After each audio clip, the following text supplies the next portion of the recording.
Welcome to Medical Intuition Illuminated, the podcast bringing light to the wisdom of the body. I'm your host, Laura Wise, a medical intuitive and psychic medium dedicated to helping you understand the subtle and layered ways your body communicates. Here, we explore the meeting point of intuition, physiology, and energy, approaching the body not as a puzzle to fix, but as a wise, expressive system that's always speaking.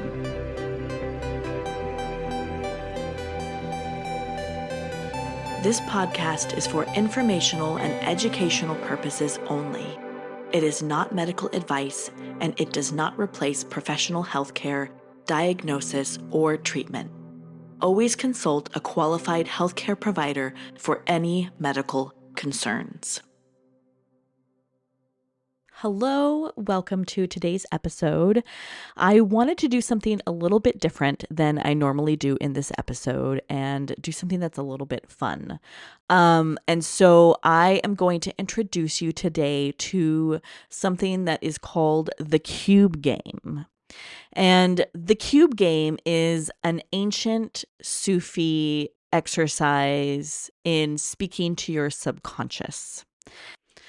Our subconscious will almost always speak to us in symbolism and metaphor. And this is why, dream interpretation is often, incredibly symbolic, because that's one of our main avenues of our subconscious speaking to us. And I have heard that when you start remembering your dreams, it means that you are ready to start processing on a conscious level what was, the subconscious brought about in your dreams. So if you go through a period where you've been having the same dream over and over again, that's again, very symbolic from your subconscious. And our subconscious speaks in the language of archetypes. And this is, why I think that tarot is so powerful, why astrology is so powerful, is because our subconscious and our soul really understands these base archetypal symbols and messages. And I think that this particular game, the cube game, is an excellent way to consciously engage with that symbolic language that the subconscious speaks in.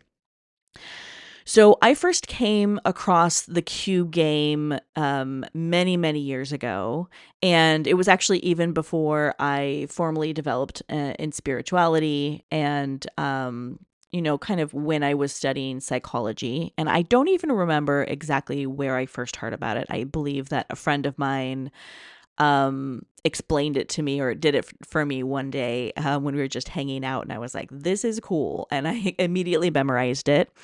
And then I started to, have it be kind of my cool party trick. When I would go to parties with friends, or we were just hanging out, and there would be kind of that lull in conversation where, people are kind of looking for the next thing to really, enliven everybody. And I'd be like, hey, have you ever heard of the cube game? Let's play the cube game. And they were like, no. And I would pull it out, and people would just be fascinated, and it would spur such an incredible discussion.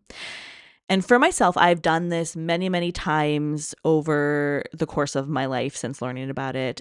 Usually I'm the facilitator that's doing it, so I'm not usually always the one that's, looking at the symbology of my own picture within this. But I, have also done it for myself several times. And I will say, even though I know what all the symbols mean, what each of them is representing, it doesn't change the effectiveness of the exercise. And even though I know, remember what my previous pictures might have looked like, I will always get a different picture at different times in my life that is really representative of what the themes are that's going on.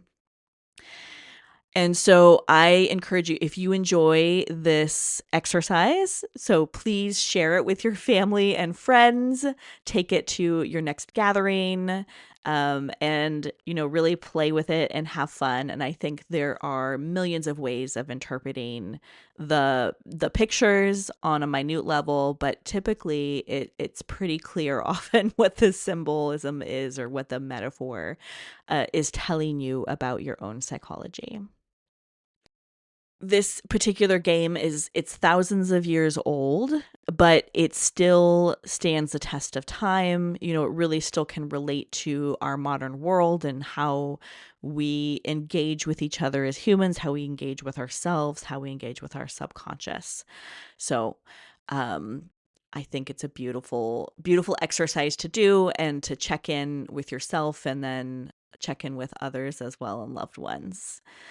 So, for this exercise, I do recommend that you have a little time to set aside to just sit quietly. It doesn't take too long. As you can see, this is a shorter episode. So, this is just a few minutes of kind of getting a chance to close your eyes and really give your subconscious a full chance to connect with you. So, if you're in the process of driving or doing dishes or something else while you listen to this, I do encourage you to circle back around when you have time to sit down and close your eyes for just a few minutes to fully capture the picture itself. So let's begin. I want you to close your eyes and start breathing softly and gently and regularly. And as you're sitting there and breathing gently, I want you to start visualizing a desert. Now, this desert can be whichever kind of desert makes sense to you, but I want you to really fully picture it. What does it feel like? What does it look like? Are there any plants or animals, or are there none at all? Are there any kind of key geographical features you can see? Is there any kind of particular weather that's happening? Are there any other elements that are really clear in this desert picture that you have? Just the first thing that pops into your head. Now, once you have your desert pictured, I want you to imagine that in this desert, there's also a cube. Now, I want you to notice, what does the cube look like? How big is the cube? Where is the cube positioned within your picture, within your desert? What material is the cube made out of? How is the cube positioned in relationship to other elements within that desert? So once you have the picture of your cube and you can see it clearly and notice all the details of it, now within that same picture, I want you to visualize a ladder. Within this desert, there's also a ladder. And again, notice, where is this ladder positioned? How is it interacting with the different elements within your picture, if at all? What material is it made out of? How big is it or small is it? How is that ladder influenced by the other elements within the picture, if at all? So now that you've taken a moment to visualize that ladder, within this desert, there is also a horse. And just notice this horse. What does this horse look like? Does this horse have a gender, if at all? What color is the horse? How big or small is the horse? Is the horse interacting with any other elements within your picture? Is it interacting with any of the other things we talked about? Or how is it influenced by the environment? What is the horse doing? Okay, go ahead and take another minute to really notice the details of this horse. Within this desert, there is also a storm. Now, what does this storm look like? What kind of elements does it have in it? How is it interacting with the other parts of your picture? Where is it located within the desert? How is it influencing the other elements that we already visualized? What does the storm feel and sound like? And once you have a good picture of your storm, now within this desert, there are also flowers. What do the flowers look like? What kind of flowers are they? How many flowers are there? Are there a lot? Are there a few? Is there only one? What color are they? And how are they positioned within this whole picture? Are they interacting with any of the other elements within the picture?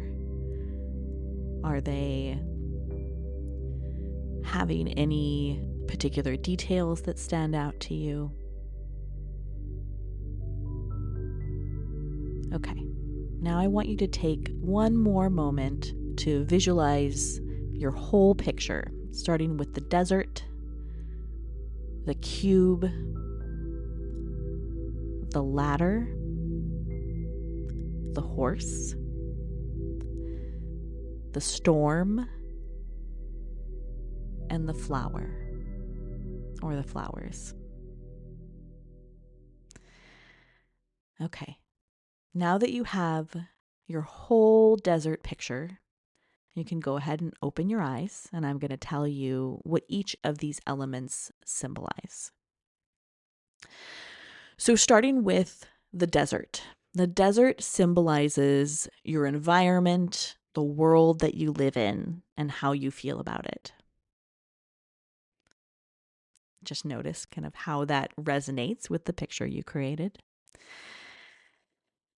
The cube represents yourself. So, thinking about how that cube was positioned, what it was made out of, what it looks like, how big it is, how it interacts with your environment. The cube is yourself. The ladder is your friends. So, think about how was that ladder positioned to the cube? Was it interacting with the cube? How was it within the desert? How do yourself and your friends symbolically be represented within this picture? The horse represents your lover or your partner. And so if you're not currently in a relationship, that can represent, what partnership means to you or what your ideal partner would be like. But it can also mean, your current partner if you are partnered. And this is interesting often we talked about gender, and the gender can, it can directly track to what your partner is or what kind of people or what kind of genders you typically date or in a relationship with. However, it can also be, we have feminine and masculine aspects in all of us.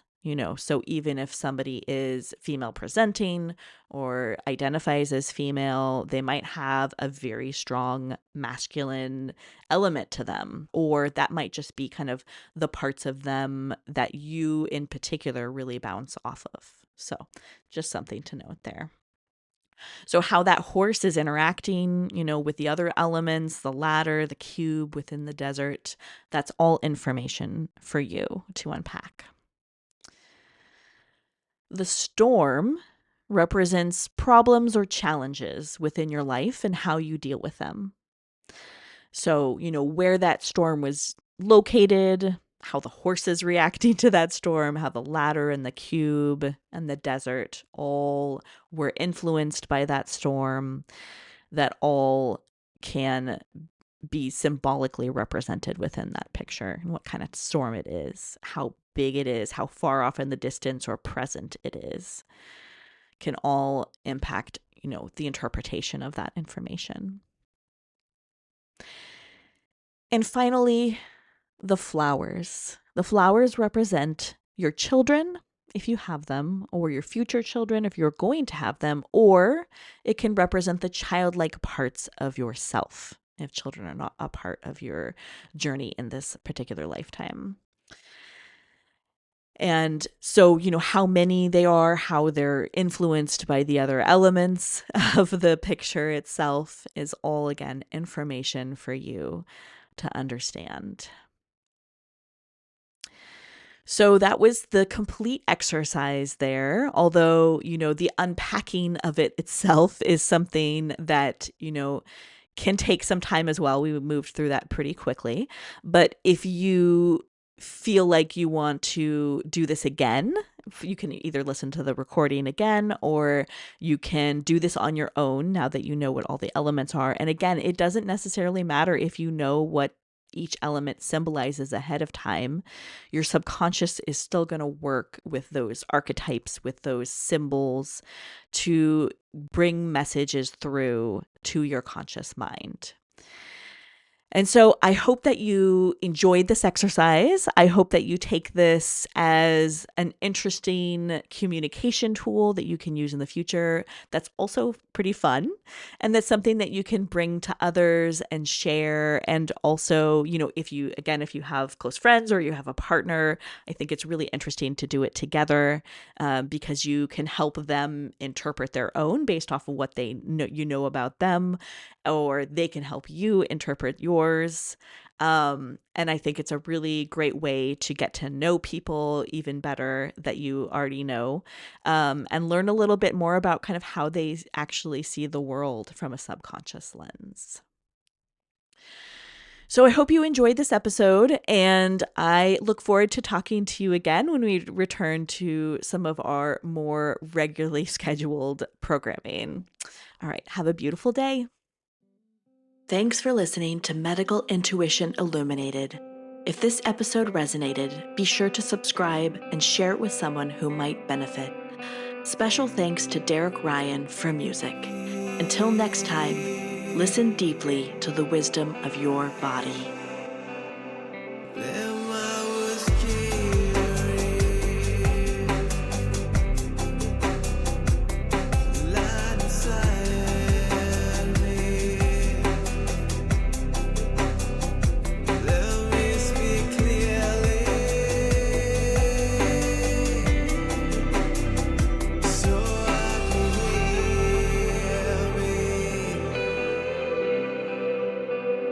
So